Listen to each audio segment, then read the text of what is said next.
What is good, YouTube? Welcome back to another one. It's actually my first video I'm doing up. Today I want to explain to you guys how you guys can understand daily bias.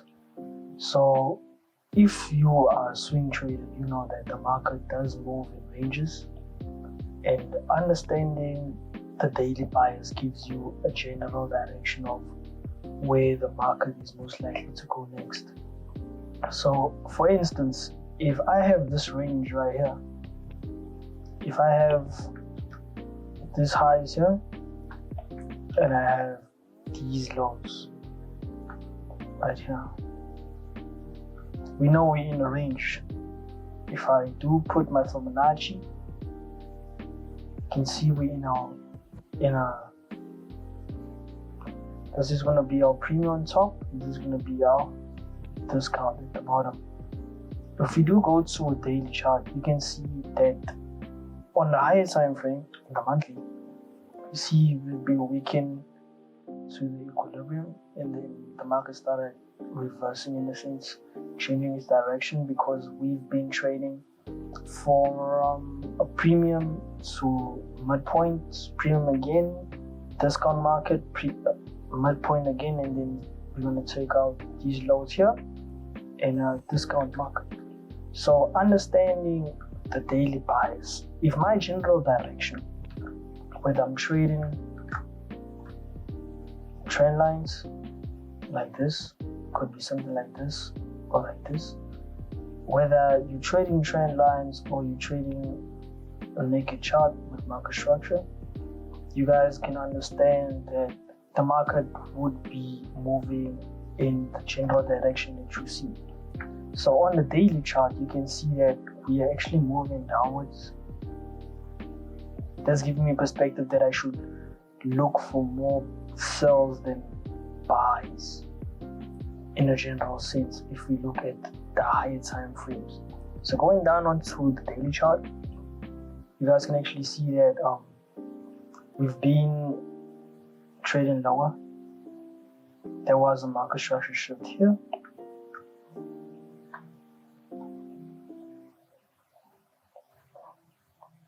There's a market structure shift here. Market indicates that it might most likely to reverse. So we see optimal trade entry pattern. See your fair value gap right there. As soon as we take out the midpoint, we see a fair value gap there on the daily. So I'm going to map this out. This is going to be 1 week. This is going to be another week.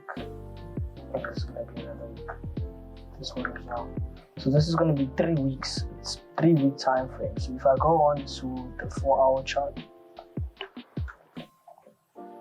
you can see that in the time frame that we usually trade, New York time, you can see the market traded on a Monday.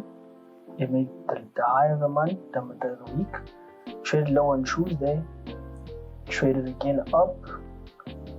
Look at the time. It's a London session trade. So it entered the fair value gap on the London session. If I go on the hourly, you can see the market did trade into our fair value. What's our general direction? We're selling. Our overall bias is selling market. So I would put my limit here. Depending on how much you guys risk per trade, I risk 25 pips on currency, sometimes 35. So we'll make it 25 pips. Go on the 4-hour chart again. You don't have to target a lot, but then since we're trading on a higher time frame, I'm gonna target these lows because we have relatively equal lows here. A lot of liquidity below these lows. So this would be my target right here.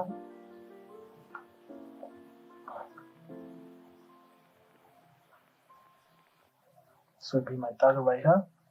So if this is a swing trade, right, and this is your TP, you hold this as a swing and your TP eventually gets hit. So pretty much I'm telling you guys that if you do take a trade like this, I'm more of a swing trader. So I would have been holding this for these lows, probably targeting these ones for my next target. But if, depending on how you trade, because you get some people that swing traders, some people that's short-term and long-term traders, then you get position traders as well. So usually I would swing this to this zone from this fair value gap until this next zone.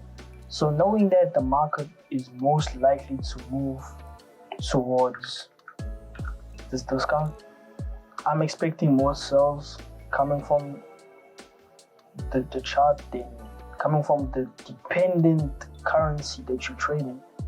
And what does the overall daily bias tell us? If we go on a high time frame, we can see that the market is actually in a sell trend right now. But in order for us to determine that, we have to go onto a higher time frame, like the monthly or the weekly, to determine what's the higher time frame narrative. Where's the market's most likely to go to? So on a daily time frame, you can map out anything. So it could be that whenever you're trading, whatever you're trading could be order blocks, could be fair value gaps. Depending what the market gives you, you can take that as a narrative and then base your trades from this.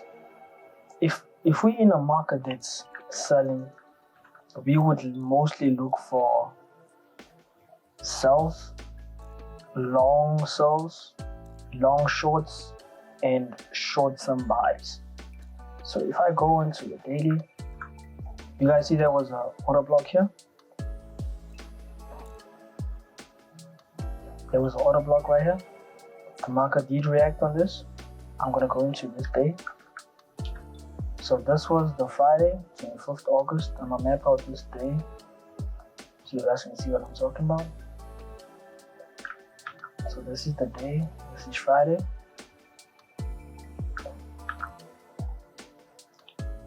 It could be if you a swing trader or a short-term trader, it don't matter. So this is the Friday, you traded into the order block. And then the new week started here. It's the new week. And then this was the past week. So we did trade into the fair value. If you go on the lower time frame, you guys can see that it did trade into the order block. You guys can actually take the buy from here. It could be 25 pips. I'm risking.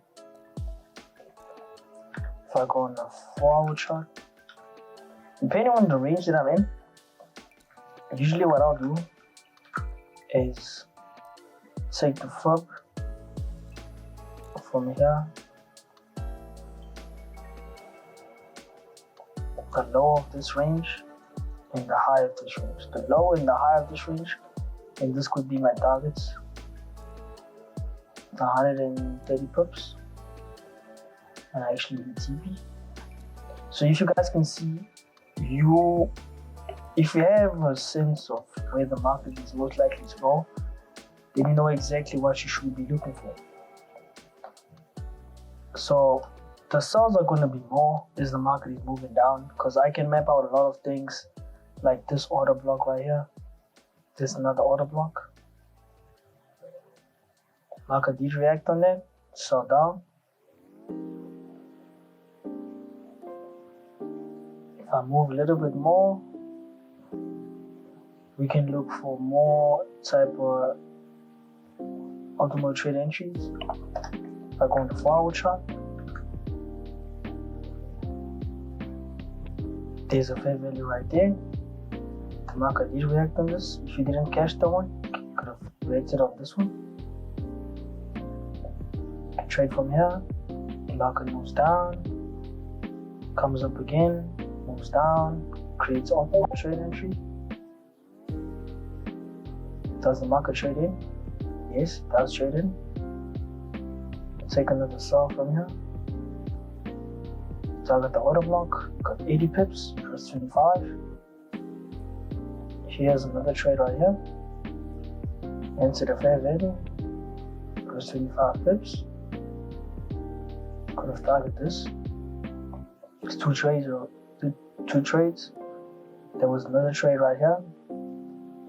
Could have risked another 25 pips. I'm not saying you have to risk 25, depending on what lots you get and how much you're willing to risk. But I usually target 25. It's 3 trades right there. It's 4 with the Friday one. And the main trade was right here. Risking another 25.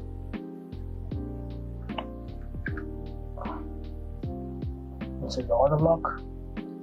300 pips. So if you have the perspective of where the market's most likely to go, you can frame out exactly what you want to see and what direction the market's most likely to go to. So if I mark this out as my seller side, I want to see the market take out this seller side right here.